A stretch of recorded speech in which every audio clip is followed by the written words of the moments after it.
Hello there and welcome to part 11 of short videos I'm doing on J Huxley's Essays in Popular Science and Aldous Huxley's A Brave New World. And I was reading from A Brave New World about the Bokanovsky's process, and so let's continue from there. He was saying Bokanovsky's process is one of the major instruments of stability for this scientific dictatorship that they have. Here he reads on, standard men and women in uniform batches, the whole of a small factory staffed with the product of a single Bokanovsky-fied egg. 96 identical twins working 96 identical machines. The voice was almost trembling with enthusiasm. You really know where you are. For the first time in history, he quoted the planetary motto: community, identity, stability. Grand words. If we could Bokanovskyfy indefinitely, the whole problem would be solved. Solved by standard gammas, unvarying deltas, uniform epsilons, millions of identical twins, the principle of mass production at last applied to biology. And that makes me think of Biology in Utopia by H. G. Wells. You know, this perfect scientific caste system where everybody's, you know, completely happy, nobody rebels. Before I go on though, I mentioned that they were cloning. I mean, are identical twins clones? Are they actually physically clones? I mean, I guess when you look at it, you've got the egg and the sperm, and then you fertilise it. You get the very early stages in an embryo, and then you're reproducing that, aren't you? So if it is an exact copy, I would say, you know, that's a clone. I'm no biologist expert, so, but either way, yeah, these are identical copies. So hey, that's basically it, isn't it? If I'm wrong, I apologise, but that seems like a clone to me. But then again, you know, identical twins, are they actually clones? Are they actually copies? Because it seems to be the same thing. Just something to think of, something I need to think of really, because I don't want to give out any false information on this. So, but let's read on. Yeah, 96 seems to be the limit. 72 a good average, from the same ovary, and with gametes of the same male. Yeah.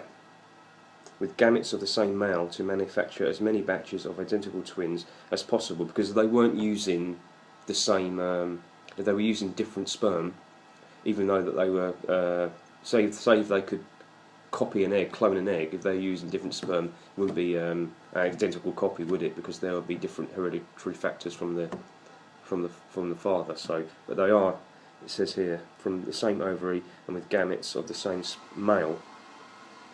Right, so with genetics from the same male. So yeah, it's good to point out.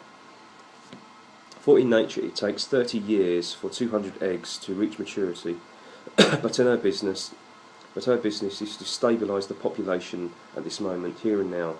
Dribbling out twins over a quarter of a century, what would be the use of that? Obviously no use at all. But Podsnap's technique had immensely accelerated the process of ripening. They could make sure of at least 150 mature eggs within 2 years. Fertilise and Bokanovskyfy, in other words, multiply by 72, and you get an average of nearly 11,000 brothers and sisters in 150 batches of identical twins, all within 2 years of the same age.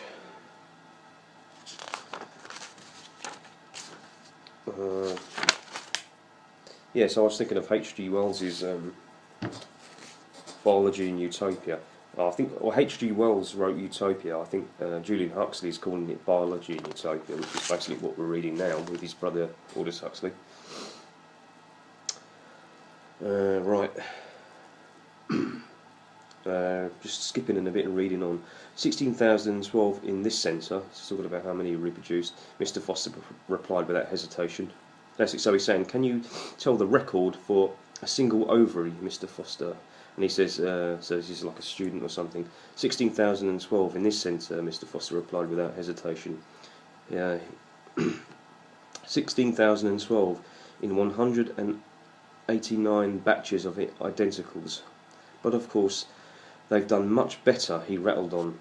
In some of the tropical centres, they've done much better in some of the tropical centres. Singapore has often produced over 16,500, and Mombasa has actually touched the 17,000 mark. And this is interesting what he says here.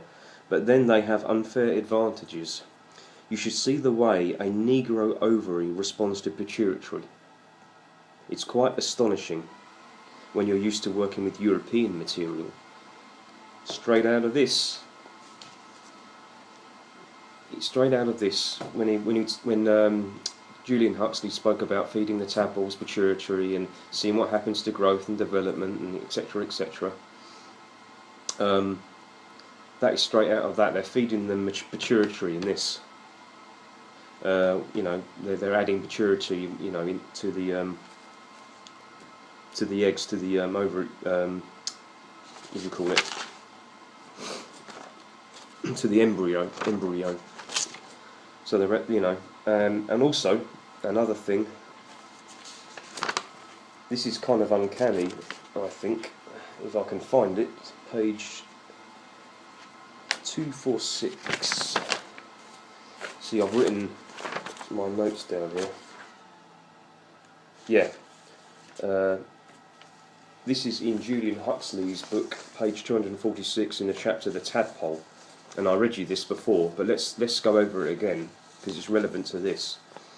It says here, is it possible that the different races of mankind differ in their quantitative endocrine makeup, and that this difference is in its turn responsible for the many morphological differences between them? I just find that interesting how he's talking about the endocrine and how are the races different in their endocrine system and how they respond, and then he's talking about how a Negro ovary responds to pituitary, how their genes react to that. I just think there's a connection there. It's very interesting. So that I just kind of saw that and I thought, hey, because it seems that Alan Watts said that they give you like these books here. They waffle on about experiments on tadpoles and etc. But then there's some really juicy bits about, you know, what they're getting at, and it's hinted in here and then obvious in A Brave New World, I think. So I thought it quite important that I bring that up. Let's read on a bit about the process. Yeah, here we are. Here's continuing on the process of how they do this, the Bokanovsky. In the bottling room, it was all harmonious bustle and ordered activity. Flaps of fresh sows plutonium, and then some kind of something from the cow there, ready cut out to the proper size, came shooting up in little lifts from the organ store in the sub-basement. Whiz then click, the lift hatches flew open. The bottom line had only to reach out a hand, take a flap, insert, smooth down, and before the lined bottle had time to travel out of reach along the endless band, whiz click, another flap of peritoneum, I don't know if I pronounced that right, I'm not sure what that is, so, had shot up from the depths, ready to be slipped into yet another bottle, and the next of that slow, insurmountable process on the band. Next to the liners stood the reticulators. The procession advanced. One by one the eggs were transferred from their test tubes to the larger containers. Deftly the peritoneal lining was slit, the molar dropped into place, the saline solution poured in, and already the bottle had passed and it was the turn of the labellers. Hereditary data fertilisation, membership of Bonovsky group, so that would be whether it's a gamma, an alpha, or whatever. Details were transferred from the test tube to bottle, no longer anonymous, but named, identified. The procession marched slowly on through an opening in the wall, slowly on into the social predestination room. 88 cubic centimetres of card index, said Mr. Foster with relish as they entered, containing all the relevant information, added the director. So they're labelling what group of whether they're a gamma, a delta, an epsilon, and all of that. Some of the stuff they're using, peritomium, can't quite pronounce it. I'm no expert in the small details, so I do apologise. Get that wrong. Yes, so let's skip on and just read you this. Mr. Foster dully told them of the growing embryo on its bed of peritomium, made them taste the rich blood surrogate on which it fed, explained why it had to be stimulated with placentin and thyroxine, told them of the corpus luteum extract. These seems to be, these are possibly gland extracts, but I'll have to look into that. Showed them the jets through which at every 12th metre from 0 to 2040 it was automatically injected. So injecting substances in to develop them or control them. Spoke of those, here I've underlined this bit, spoke of those gradually increasing doses of pituitary administered during the final 96 metres of the course. Again, feeding them the pituitary to control the growth. Described the artificial maternal circulation installed in every bottle at meters 112, showed them the reservoir of blood surrogates, the centrifugal pump that kept the liquid moving over the placenta and drove it through the synthetic lung and waste production filter, referred to the embryo's troublesome tendency to anemia, to the massive doses of hog's stomach extract and fetal fowl's liver, with which, in consequence, it had to be supplied. So it's basically describing like an artificial womb. This process of, I guess, ectogenesis. This is another word that's mentioned in there. Artificial wombs, children produced no longer in a female's body. And they're feeding them pituitary just like the tadpoles. This is I tell you what, I'm going to stop there. Fortunately, and continue on part 12.